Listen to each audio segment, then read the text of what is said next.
Je m'appelle Pierre Halverson et s'éclaircit la gorge. Le soir où ma femme m'a annoncé qu'elle emmenait ma belle-fille passer Noël avec son ex-mari, elle a claqué la porte de la cuisine si fort que les fenêtres ont tremblé. Elle a pointé un doigt au vernis rouge vers moi et a dit, clair comme une cloche d'église: Lily a besoin de son vrai père. Si ça ne te plaît pas, divorce. Je n'ai pas discuté. J'ai essuyé la sueur sur mes mains, ouvert mon vieux portable sur la table de la cuisine. Et j'ai enfin accepté la mutation au Japon que je refusais depuis des années.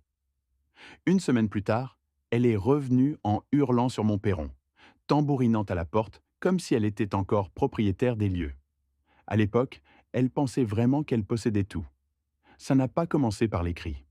Ça a commencé comme un mardi gris ordinaire à Beauvais, dans l'Oise. Le gel sur les routes, les gens recroquevillés dans leurs manteaux, essayant simplement de survivre à une autre journée de travail en décembre. J'avais fait une journée complète à la papeterie, resté tard pour calmer un moteur qui n'arrêtait pas de vrombir, et j'étais passé chez Carrefour pour du lait et un poulet rôti.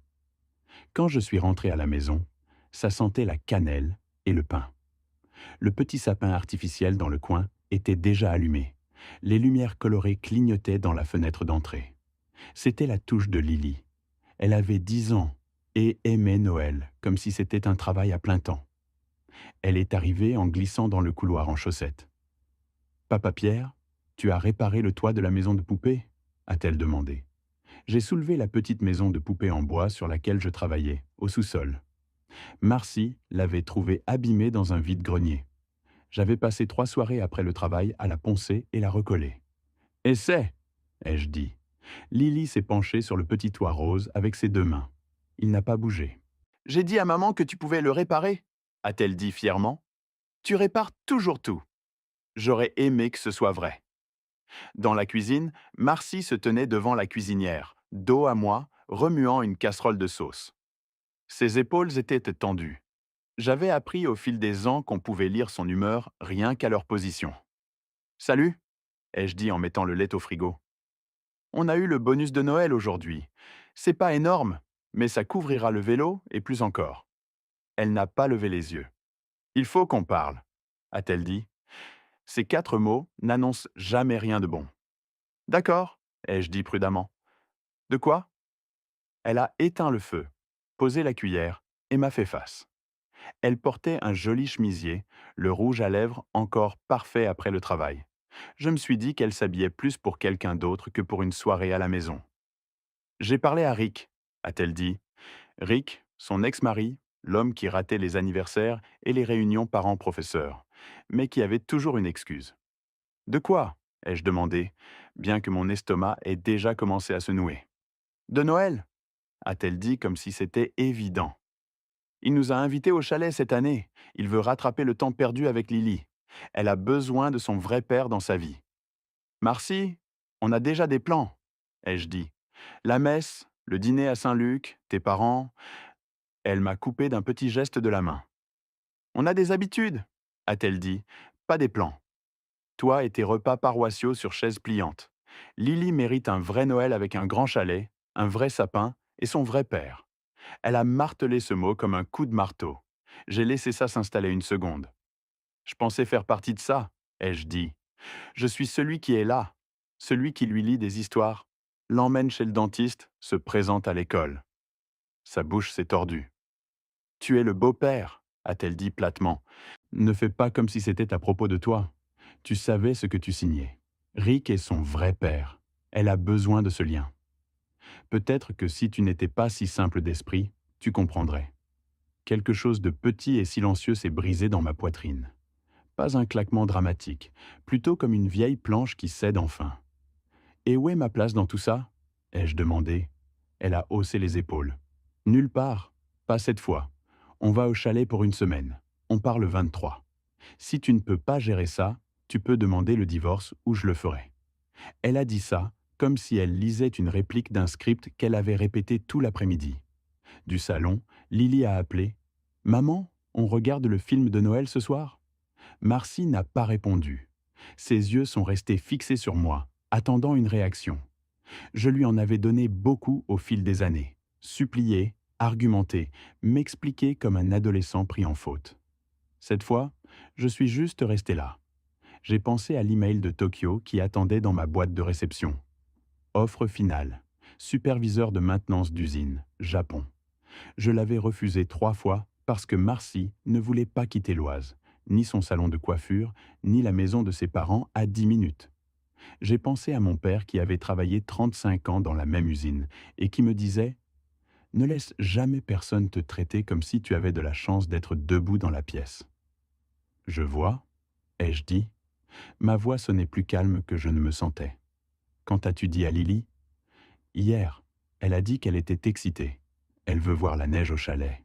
Rick nous récupère. Bien sûr. D'accord, ai-je dit.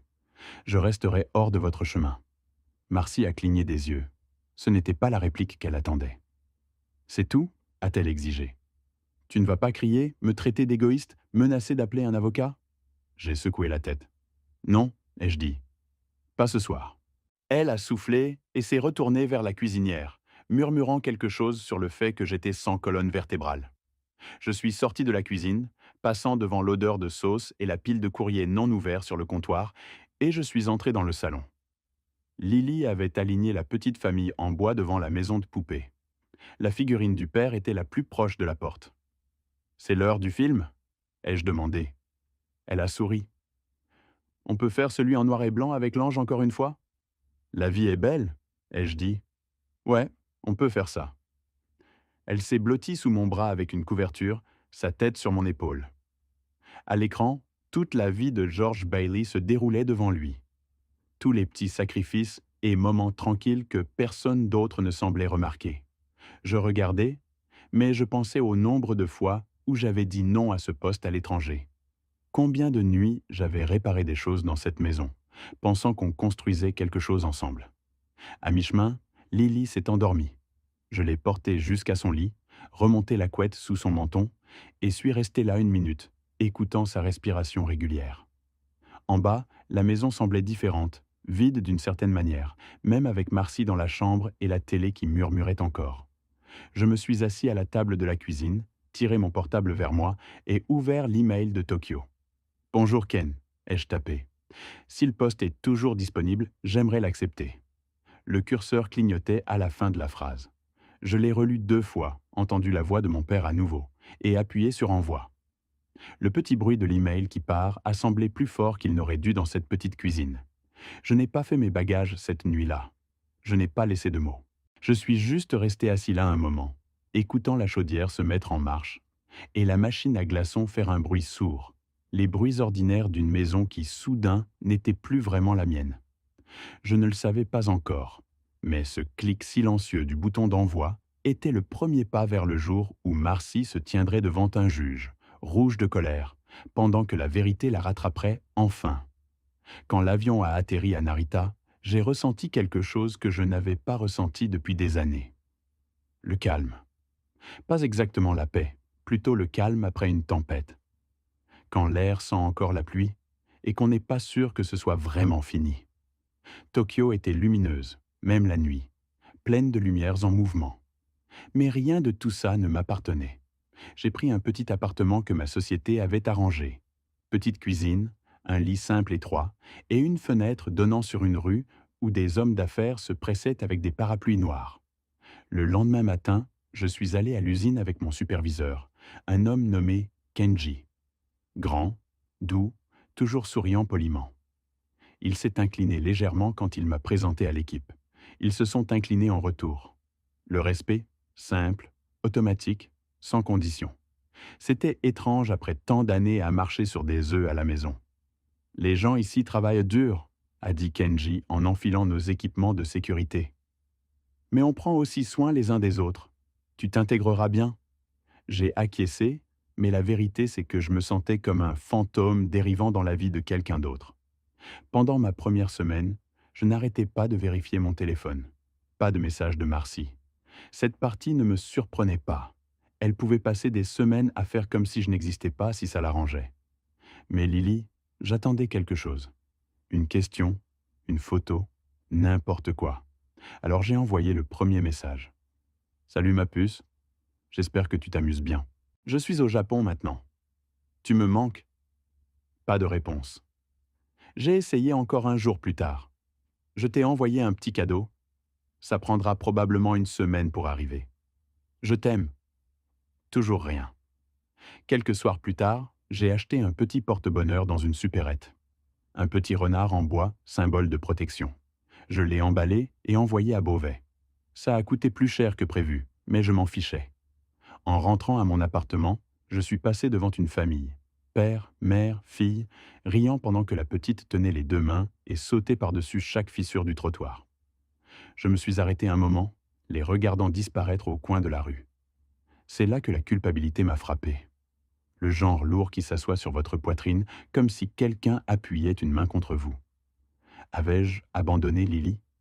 Avais-je vraiment été meilleur que Rick, disparaissant quand les choses devenaient difficiles? J'ai essayé de me débarrasser de ça, me disant que j'avais besoin de temps, d'espace, de clarté. Mais la culpabilité a une façon de s'infiltrer comme les courants d'air d'hiver à travers les vieilles fenêtres. Chaque soir, je vérifiais mes emails, et chaque soir, c'était vide. Un samedi, j'ai retrouvé un jeune collègue nommé Daichi pour des ramen. Il m'a remarqué vérifier mon téléphone encore et encore. Tu attends quelqu'un? A-t-il demandé. J'ai hésité. Ma fille ou ma belle-fille? Il a hoché la tête. Compliqué. On peut dire ça. Il m'a étudié avec la même patience tranquille que j'avais vue à l'usine. Les affaires de famille ne sont jamais simples, a-t-il dit doucement. Mais la vérité se montre toujours. Je ne savais pas alors à quel point il avait raison. Le rebondissement est venu le mardi suivant. J'étais assis sur le balcon de mon appartement, mangeant des nouilles soba d'un distributeur automatique quand j'ai ouvert Facebook. Quelque chose que je faisais rarement. En haut du fil d'actualité, il y avait une publication d'un voisin de Beauvais. Une photo. Marcy et Lily debout devant un grand chalet couvert de neige. Elle portait un pull rouge que je reconnaissais parce que je le lui avais acheté pour Noël dernier. Et à côté d'elle se trouvait Rick, son ex-mari, portant mon pull de Noël.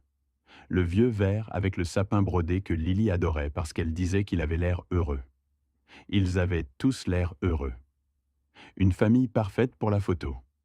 Noël en famille au chalet, disait la légende avec 2 émojis cœurs.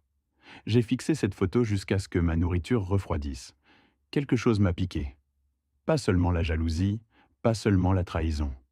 C'était la réalisation qu'elle m'avait regardé dans les yeux. Dit que Lily avait besoin de son vrai père, puis était entrée directement dans la vie qu'elle avait toujours voulu sans moi. J'ai zoomé sur la photo, et c'est là que le deuxième coup m'a frappé. Lily ne souriait pas. Pas un vrai sourire, pas le sourire aux yeux plissés qu'elle me faisait toujours. Elle avait l'air confuse, un peu perdue, comme une enfant à qui on avait dit de rester immobile pour une photo qu'elle ne voulait pas prendre. Ça m'a fait quelque chose. Briser quelque chose et réparer quelque chose tout à la fois. J'ai fermé Facebook et me suis frotté le visage avec les 2 mains. Je pouvais sentir la vieille culpabilité se transformer en autre chose. De la détermination. Mais le pire était encore à venir. 2 jours plus tard, j'étais dans la salle de pause quand Daichi est entré, en tenant son téléphone. Pierre, a-t-il dit avec hésitation. Ton nom de famille, c'est Alverson? Oui, ai-je dit lentement. Il a tourné son écran vers moi. Il avait trouvé un avis légal posté sur un site public du département. Demande de divorce déposée par Marcy Alverson. Motif, abandon. Date, 3 jours après mon départ pour le Japon. Ma poitrine s'est vidée. Elle dit que tu es parti sans intention de revenir, a dit Daichi doucement, et que la maison et tous les biens devraient lui revenir. J'ai cligné des yeux face à l'écran. Elle savait que je prenais ce poste, ai-je chuchoté. Elle m'a regardé envoyer l'email. Elle m'a pratiquement poussé dehors. Daichi a hoché la tête lentement. Parfois les gens choisissent les mensonges quand la vérité est gênante. Je me suis effondré sur la chaise à côté de moi. Elle n'était pas seulement heureuse sans moi, elle essayait de m'effacer complètement. J'ai rouvert mon application email. Rien de Lily, rien de personne. S'éclaircit la gorge. Mon téléphone a vibré. Une notification de l'application de suivi. Le porte-bonheur que j'avais envoyé à Lily avait été livré 2 jours plus tôt. Pas de réponse. Bien sûr que non. Marcy avait dû l'intercepter. J'ai ressenti de la colère pour la première fois. Pas le genre brûlant qui crie, mais le genre froid et délibéré qui s'installe profondément. J'ai regardé par la fenêtre la rue étroite en bas. La neige avait commencé à tomber, douce et silencieuse. Tokyo était aussi animé que jamais. Mais en moi, une sorte de clarté s'est formée. Je ne retournais pas en France pour sauver mon mariage. Je retournais pour sauver une petite fille qui méritait la vérité et pour m'assurer que sa mère y fasse enfin face. J'ai réservé mon vol de retour cette nuit-là. J'ai atterri en France un matin froid et venteux, le genre où l'air mord vos joues dès que vous sortez de l'aéroport. L'aéroport Charles de Gaulle était calme. Juste quelques familles en bottes et doudounes, tirant des bagages sur la neige sale. Personne n'était là pour m'accueillir. C'était bien. Je n'étais pas prêt à être vu de toute façon. J'avais prévu à l'avance et réservé une petite chambre au foyer d'anciens combattants sur la rue Franklin. Ce n'était pas chic, juste un lit, une commode et une fenêtre donnant sur le parking. Mais ça semblait solide, honnête, comme le genre d'endroit où on reste quand on a du travail à faire. J'ai posé mon sag et suis resté là un moment, respirant l'odeur de vieux bois et de café qui avait été fait depuis l'aube. Un vétéran aux cheveux coupés ras m'a fait un signe de tête dans le couloir. Ça fait un moment qu'on ne t'a pas vu, Pierre, a-t-il dit. Tout va bien? Ça vient, ai-je dit. J'ai juste besoin de quelques jours pour régler des choses. Il m'a fait ce regard que les hommes plus âgés se font entre eux quand ils savent que quelque chose ne va pas, mais qu'ils sont assez décents pour ne pas fouiner. Cet après-midi-là, je suis passé devant mon ancienne maison. L'allée était vide. La couronne de Noël était toujours sur la porte, un peu penchée sur le côté. Dans la fenêtre d'entrée, le petit sapin artificiel clignotait toujours ses lumières colorées. Pendant un moment, il m'a fallu tout ce que j'avais pour ne pas arrêter le camion, monter les marches et frapper. À la place, j'ai continué à rouler. J'avais besoin d'informations avant d'avoir besoin de confrontation. Mon premier arrêt a été la caisse d'épargne. La caissière, une femme nommée Denise qui me connaissait depuis des années, a cligné des yeux quand elle m'a vu. « Pierre, je pensais que tu avais déménagé à l'étranger. »« Pas définitivement, ai-je dit. » Elle a baissé la voix. « Ta femme est venue ici en essayant de retirer tout l'argent de votre compte joint. Elle a fait un scandale quand on lui a dit qu'elle ne pouvait pas sans ta signature. Elle voulait parler au directeur, puis au conseil d'administration. On a dû lui demander de partir. »« Je me doutais, ai-je dit. Elle a dit pourquoi ?» Denise a soupiré. Elle a dit que tu avais abandonné la famille et qu'elle avait besoin des fonds pour des dépenses d'urgence. Mais tu connais les règles. J'ai hoché la tête. Ouais, je sais comment ça marche. Elle m'a glissé une impression des 3 derniers mois d'activité. Mes propres transactions sur une page, ses tentatives de retrait sur l'autre. Merci Denise, ai-je dit. Prends soin de toi, d'accord. Tu as l'air fatigué. J'y travaille. Mon arrêt suivant était Carrefour. Je n'avais pas faim, mais je devais voir l'endroit où la moitié de la ville se rassemblait, où les rumeurs prenaient des jambes. J'ai poussé un chariot lentement dans l'allée des produits frais, écoutant. Les gens dans les petites villes ne chuchotent pas aussi discrètement qu'ils le pensent. Il s'est enfui avec quelqu'un au Japon. Pauvre Marcy, abandonnée avec la petite et toutes ses factures. Comme son premier mari, elle sait vraiment les choisir. J'ai tourné au coin et j'ai failli rentrer dans la caissière, une femme nommée Sandy qui avait scanné mes courses 1 millier de fois. Ses yeux se sont écarquillés. Mon Dieu, Pierre, alors elle mentait. Elle a secoué la tête. Elle nous a dit que tu avais quitté la ville avec une femme moitié plus jeune que toi après avoir dépensé le bonus pour toi-même. J'ai laissé échapper un long souffle. Pas vrai. Je me doutais. Tu m'as toujours semblé régulier. Elle est venue ici 3 fois cette semaine, se plaindre de tout. J'ai fini par arrêter de demander comment elle allait. J'ai apprécié ça plus que je ne l'ai dit. Merci, Sandy. Elle va faire une crise quand elle réalisera que tu es de retour, a-t-elle dit. Fais attention. Cette nuit-là, je me suis assis sur le lit du foyer, avec tous les reçus et preuves étalés devant moi. Dossier financier, capture d'écran, copie d'email, l'impression de la demande de divorce avec le mot « abandon » qui me fixait comme une accusation. Mais ce qui m'a le plus frappé n'était pas un document légal. C'était le dessin, celui que Lily avait fait pour moi avant leur départ. L'image de nous tenant la main, à côté d'un sapin de Noël. Je l'avais gardé dans mon sac. Je l'ai posé sur le lit et l'ai juste regardé. Pensait-elle que je l'avais quitté à cause d'elle? Pensait-elle que je ne voulais plus être son père? Cette pensée a failli me couper le souffle. J'ai appelé l'école le lendemain matin. Le standard m'a transféré à la conseillère, une femme nommée Madame Callahan. Pierre, a-t-elle dit soulagée, je suis si contente d'avoir de tes nouvelles. Vous avez parlé à Lily? Ai-je demandé. Oui, elle est confuse. Ce mot encore. Elle a demandé où tu étais allé. Je lui ai dit que parfois les adultes ont des choses compliquées à régler, mais que tu l'aimes. Elle a pleuré. Elle a dit que sa mère lui avait dit que tu avais choisi le Japon plutôt qu'elle. Ma prise s'est resserrée autour du téléphone. Elle a vraiment dit ça? Oui, je suis désolé, Pierre.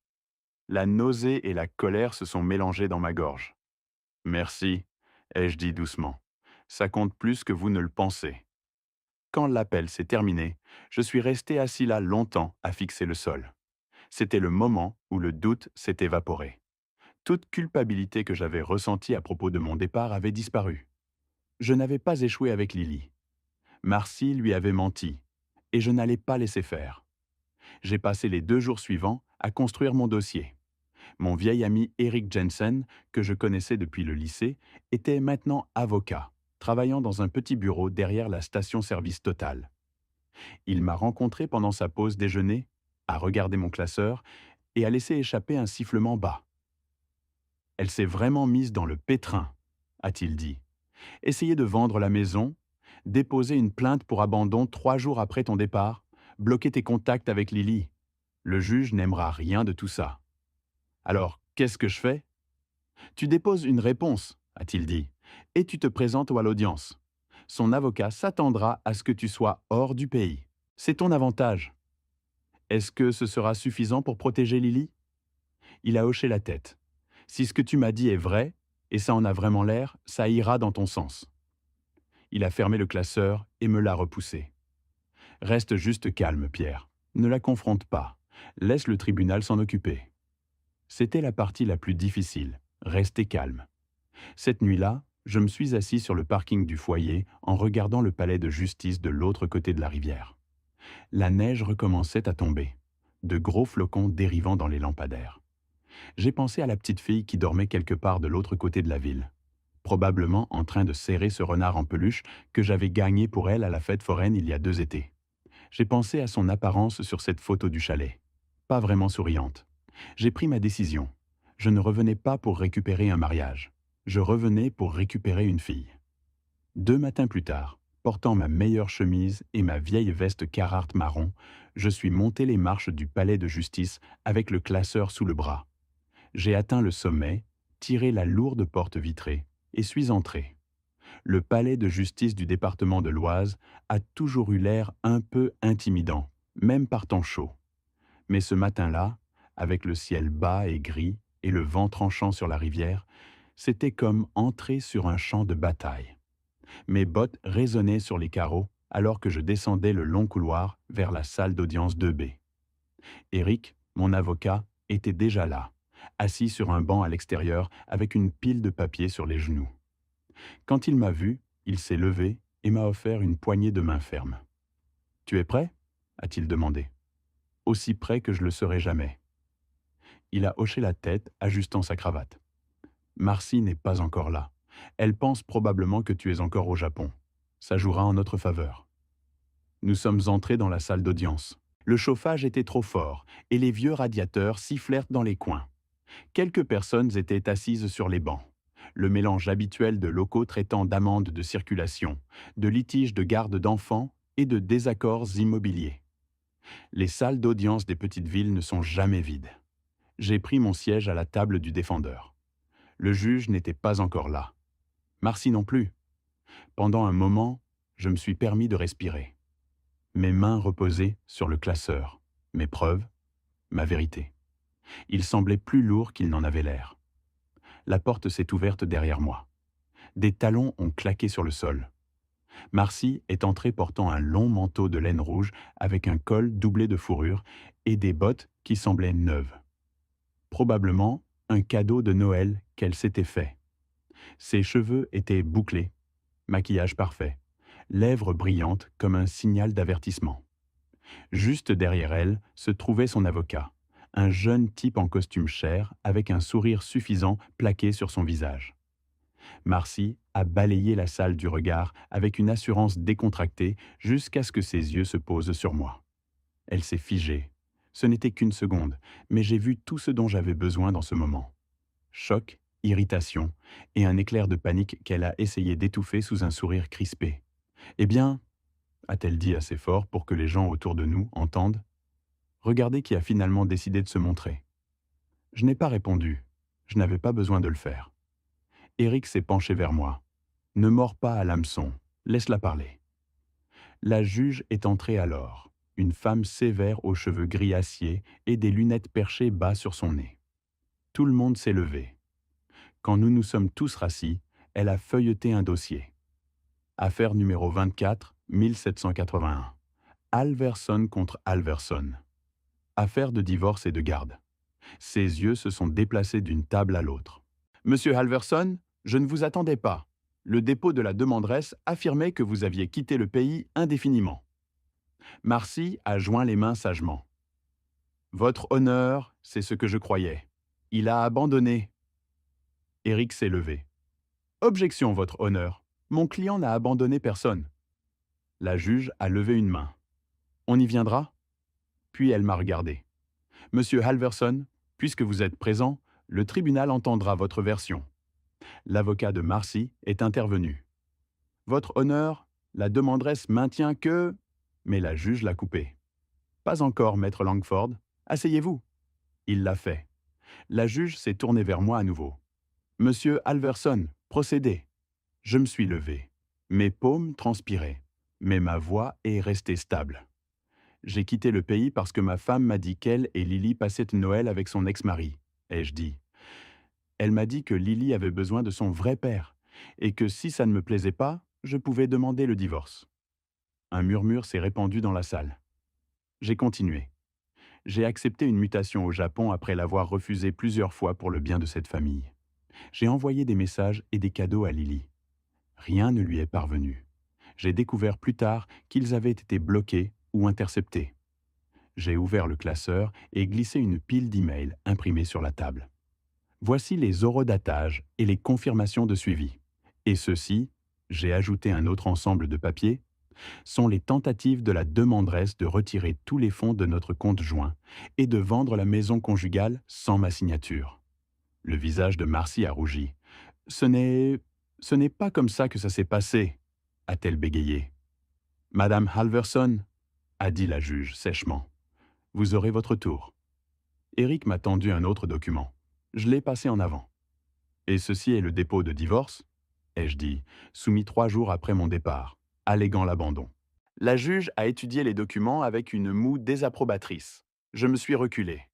Votre honneur, je n'ai pas abandonné ma famille. J'ai été poussé dehors puis remplacé. Marcy a frappé ses mains sur la table. Oh, s'il vous plaît, il ment. Il est parti avec une femme au Japon. Demandez à n'importe qui. La juge a eu l'air légèrement amusée. Vraiment? Avant que l'avocat de Marcy ne puisse l'arrêter, elle a dit « Oui, demandez aux gens de Carrefour. Ils savent. » C'était l'ouverture qu'Eric attendait. « Drôle que vous disiez ça, » a-t-il dit en se levant. « Votre honneur, nous avons un témoin assis au fond. » Tout le monde s'est retourné alors que Sandy la caissière de Carrefour, s'est levée en serrant son sac à main. La juge a hoché la tête. « Madame, avancez. » Sandy s'est avancée, s'est éclairci la gorge et a dit clairement « Votre honneur, je connais Pierre et Marcy depuis des années. » Marcy a dit à tout le monde que Pierre s'était enfui avec une femme plus jeune et l'avait laissé avec toutes les factures. Mais ça ne m'a jamais semblé juste. Eh bien, le voir ici a prouvé qu'elle ne disait pas la vérité. Un gaz silencieux a balayé les bancs. La mâchoire de Marcy s'est serrée. Elle ne sait rien, a-t-elle craché, mais le mal était fait. La juge s'est adossée, les mains jointes. Madame Halverson, vous avez déposé pour abandon 3 jours après que votre mari soit parti pour une mutation professionnelle documentée. Vous avez tenté de liquider des biens sans l'autorisation appropriée. Vous avez bloqué les communications entre l'enfant et son beau-père, qu'elle considère clairement comme une figure parentale. Comprenez-vous la gravité de tout cela? Marcy a ouvert la bouche, mais rien n'est sorti. La juge a continué. Sur la base des preuves, le tribunal voit un schéma de malhonnêteté et de manipulation. L'avocat de Marcy a essayé de sauver les meubles. Votre honneur, sûrement nous pouvons... Non, a dit la juge. Nous ne pouvons pas. Elle a signé un document d'un trait ferme de son stylo. Ma décision est la suivante. L'autorité décisionnelle principale temporaire va à M. Halverson. Il est ordonné à Mme Halverson de cesser toute tentative de vente de la propriété. Les fautes financières seront examinées par un auditeur. Un tuteur ad litem sera assigné pour déterminer l'intérêt supérieur de l'enfant. Et Mme Halverson remboursera tous les fonds retirés de manière inappropriée. Le visage de Marcy est passé du rose au cramoisi. « C'est ridicule, il n'est même pas son vrai père !» a-t-elle crié. Les yeux de la juge se sont durcis. « Parfois les vrais pères sont ceux qui restent, Madame Halverson. L'audience est levée. » Le marteau a frappé, les chaises ont raclé, les gens ont chuchoté. Renifle. Marcy est sortie en trombe avec son avocat qui la poursuivait. Et puis quelque chose de petit a brisé le bruit. Papa Pierre. Je me suis retourné. Lily se tenait juste à l'intérieur de l'embrasure de la porte avec la conseillère scolaire derrière elle. Ses yeux étaient humides, mais son sourire était le vrai. Elle a couru vers moi et a enroulé ses bras autour de ma taille. « Je savais que tu ne m'avais pas quitté », a-t-elle chuchoté. Je ne pouvais pas parler. Je l'ai juste tenue, une main berçant l'arrière de sa tête pendant que la salle d'audience se vidait autour de nous. Cette étreinte était le moment où tout a changé. Je n'étais pas l'homme qui était parti. J'étais papa. Pendant une semaine après l'audience, la maison était calme d'une manière qu'elle n'avait jamais été. Pas vide, juste paisible. J'avais réemménagé temporairement sous l'ordre du tribunal pendant que la tutrice ad litem, Donna, menait son évaluation. Lily restait une nuit sur deux. Cette fille avait une façon de remplir une maison. Elle fredonnait en se brossant les cheveux, tapotait des doigts en faisant ses devoirs, chuchotait à la vieille maison de poupée que j'avais réparée. La première nuit, elle s'est glissée dans mon lit vers 2 heures du matin et a enroulé un bras autour de ma poitrine. « Toujours là ?» ai-je chuchoté. Elle a hoché la tête sans lâcher prise. Quand Donna est venue inspecter la maison, elle a posé ses questions. Où Lily garde-t-elle ses projets scolaires? Qui l'aide avec ses devoirs? Depuis quand vous appelle-t-elle papa? Depuis qu'elle a 3 ans. Donna m'a étudié avec des yeux pensifs. Ça compte, Pierre, plus que vous ne le pensez. Ce soir-là, autour d'un dîner simple, Lily m'a parlé du dessin qu'elle faisait. Je dessine toi et moi au festival de Noël, celui avec les sculptures de glace. Elle a souri, montrant l'espace de sa dent manquante. C'était la meilleure soirée. Des moments comme celui-là rendaient le tout valable. Puis, le lundi suivant, Marcy est revenue. J'ai entendu une portière claquer, des pas crisser dans la neige, puis ses coups sur la porte. Ouvre cette porte tout de suite. Quand je l'ai ouverte, elle se tenait là, cheveux sauvages, yeux frénétiques. Tu penses avoir gagné? Tu as ruiné ma vie. Je n'ai rien ruiné, ai-je dit calmement. J'ai dit la vérité. Tu as volé ma fille. Elle n'est pas quelque chose à voler, et tu le sais. Derrière elle, dans l'allée, j'ai reconnu le camion de Rick. Il était assis au volant, bras croisés, immobile comme une pierre. Marcy s'est retournée vers lui. « Tu peux partir maintenant. » Il n'a pas répondu. Il a mis le camion en marche arrière et est parti sans un mot. « Il est lâche, a-t-elle craché. Toi et lui tous les deux. Pour ton bien, tu devrais partir. » Elle a laissé échapper un cri étranglé et est retournée en trombe dans la neige. J'ai fermé la porte. Le son étouffé et final. 2 heures plus tard, j'ai trouvé un email de Rick. « Pierre, j'en ai fini avec Marcy. Je ne savais rien des mensonges, de l'abandon déposé, de l'utilisation de Lily pour te punir. Je suis désolé. Pour ce que ça vaut, tu es le seul vrai père que Lily ait jamais eu. Une vérité inattendue d'un endroit inattendu. » Ce soir-là, Lily est montée sur le canapé avec quelque chose derrière son dos. Je t'ai fait quelque chose. Elle a sorti une petite figurine en bois de la maison de poupée. le petit papa, qu'elle avait peint avec une chemise marron comme ma veste Carhartt et des mèches grises dans les cheveux. Sur la base, elle avait écrit « Papa. Maintenant, il te ressemble. » J'ai dû avaler avant de parler. C'est parfait, ma puce. On peut tout réparer maintenant, pas vrai, papa? Ouais, on peut. Plus tard cette nuit-là, je me suis tenu près de la fenêtre, regardant la douce lueur du lampadaire sur la neige. La vengeance n'était pas venue des cris ou de l'amertume.